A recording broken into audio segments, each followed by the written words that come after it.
विधानसभा क्षेत्र के 5वें बार निर्वाचित हुए विधायक कामरेड अरुण सिंह संझौली में लोगों के बीच उपस्थित हैं। यहाँ के जनता ने, मतदाताओं ने इनको फूल माला बुकेट देकर सम्मानित किया है। तो मैं विधायक जी से जानना चाहूँगा कि क्षेत्र विकास के लिए आप अभी क्या करेंगे और जनता की आपको प्यार स्नेह किस प्रकार से मिली? सबसे पहले तो आपको, आपके इस चैनल को, आपके दर्शकों को मैं अपनी ओर से और महागठबंधन की ओर से शुक्रिया और धन्यवाद करता हूं। चुनाव में जो चीज़ें दिखी है तो हम लोग की तरफ अपार जनसमूह था, लेकिन रिजल्ट अप्रत्याशित हुए हैं। हमारी पार्टी और महागठबंधन ये अप्रत्याशित रिजल्ट की समीक्षा करेगी और हम आगे इस पर काम करेंगे। जो परिणाम आए हैं, जनता ने हमें जो जनादेश दिया है वो जनादेश से विपक्ष में रहने के लिए दिया है।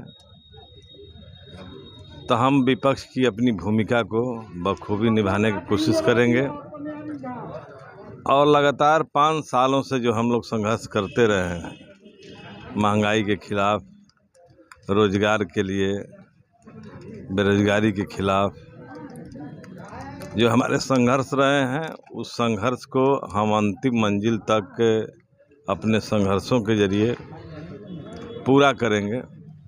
यही मैं आपसे कह सकता हूँ।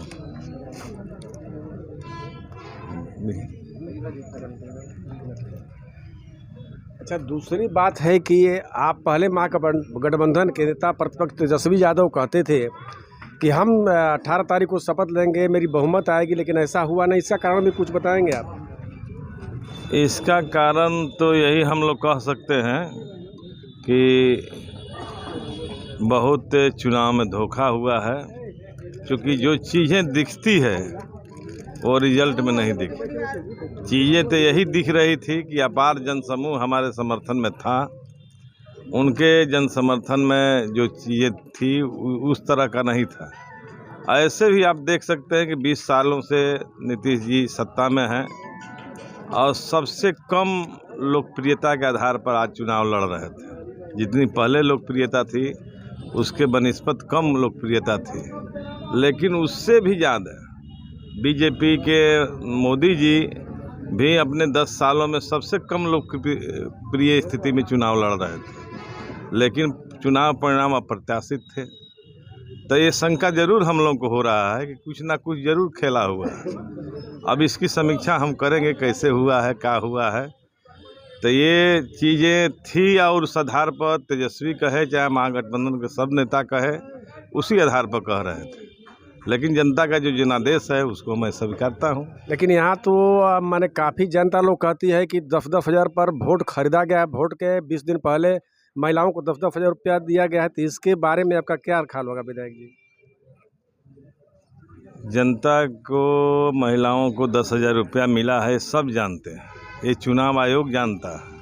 ये चुनाव आयोग के माने दिशा निर्देश है, उसका शेड्यूल जो है उसके बरखिलाफ बात है। फिर भी चूँकि सत्ता उनके हाथ में है और सत्ता के सारे तंत्र को अपने हाथ में कब्जा किए हुए हैं, तो उसके जरिए खेल हुआ है। अगर दूसरा विपक्ष करता तो उस पर कार्रवाई हो जाती, लेकिन उन पर कार्रवाई नहीं होती। चुनाव आयोग को तो उस पर कार्रवाई करना चाहिए। आचार संहिता लागू होने के बाद ये जो पैसे दिए गए हैं, तो निश्चित तौर पर चुनाव आयोग को इस पर कार्रवाई, संज्ञान लेना चाहिए। लेकिन मैं जानता हूं कि चुनाव आयोग ऐसा काम नहीं कर पाएगा, क्योंकि चुनाव आयोग उनके हाथ की कठपुतली है। बहुत बहुत धन्यवाद विधायक जी की जानकारी के लिए।